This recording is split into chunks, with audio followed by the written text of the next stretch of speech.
If you feel like you just blinked and it turned from early May to mid-July and you haven't touched your writing project in weeks, if not months, then you might think that the most difficult part of getting back into it is the motivation. I don't think it is. I think it's starting to write again when the guilt shows up. And today, I'm going to teach you what to do when life completely derails your writing. Welcome to Crayons in My Manuscript. If you're just joining me, I'm Dr. Stacey Garapi. I have my PhD in music education. I'm a writer, a researcher, and a mom, and I specialize in helping writers like you with full plates and even fuller hearts to be efficient in your research and enjoy your life. Welcome again to Crayons in My Manuscript, Summer Edition.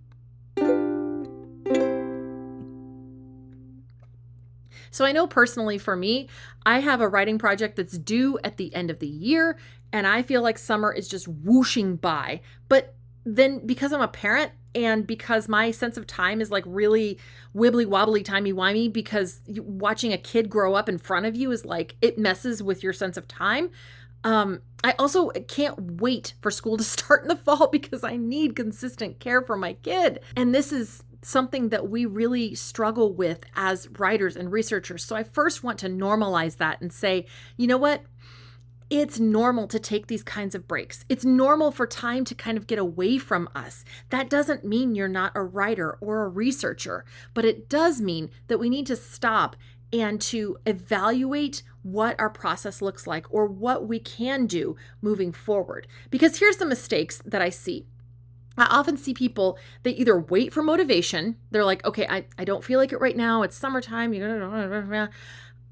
Or they try to get it all done in one like binge writing weekend or retreat, which is great. I love me a writing retreat. And don't get me wrong, but both of these have not only their limitations, but neither of them are really great because when we wait for motivation, we run into Newton's first law of gravity, which is that an object, Newton's first law of gravity, Newton's first law of motion. Sorry, I'm a musician, not a physics science person, which is that an object that's in motion tends to stay in motion, meaning that motivation tends to follow action, not the other way around. So we really need to get started in the process of writing. And then when we wait for things like a writing retreat or a big chunk of time, sometimes that chunk of time doesn't come. Sometimes you're sick when it does come. And sometimes you put these really ridiculous expectations on yourself that you're going to get so much done. And then you end up not getting that much done, or the quality suffers. And then you feel disappointed in yourself and you feel icky, and you're starting out the semester feeling icky. We'll talk about what kind of semester we want to design next in the next season, but that's getting ahead of myself. Both of those, I think, miss the real heart at getting into a writing routine over the summer when you feel like it's kind of been slipping by. Here are 3 things that I think can help as we kind of grapple with this idea that the summer's kind of slipping by us. First, we want to re-engage, and we want to re-engage in a way that's not threatening. So we want to reconnect with the conversation. So I want you to pick up a resource, whatever project you are currently working on or procrastinating. I want you to find a resource from your bibliography. And I want you to sit down, set a timer, and for 15 minutes, I want you to read and engage with that text. Okay? That's all you have to do. Just start with where you are with a resource, sit down, engage with it, highlight if things pop up, maybe summarize at the end. And you know what? You just did 15 minutes of writing. So you can begin to compile this you can begin to get your brain into this mode of thinking.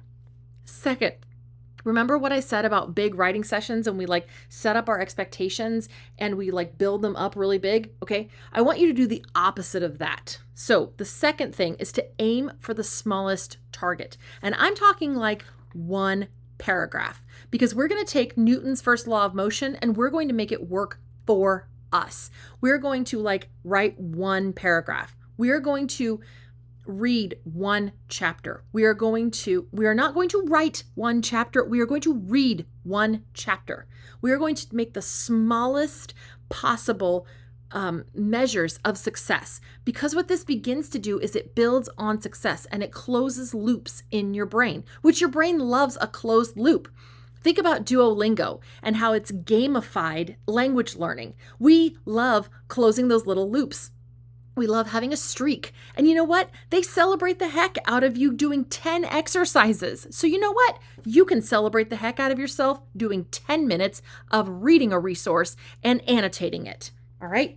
So that brings me to the third step, which is to rebuild consistency. Once we have reconnected and we have set the goals to something that is imminently accomplishable, then we want to give ourselves the routine that helps to reinforce this. So I want you to, after you have reconnected, after you have read and put down a goal that is imminently accomplishable, then I want you to put down what you're going to do, so your goal, where you're going to do it, and for how long you're going to do it. This might look like read for and annotate for 15 minutes. This might look like format bibliography in Chicago or APA style for 15 minutes, but you're going to get really concrete about it.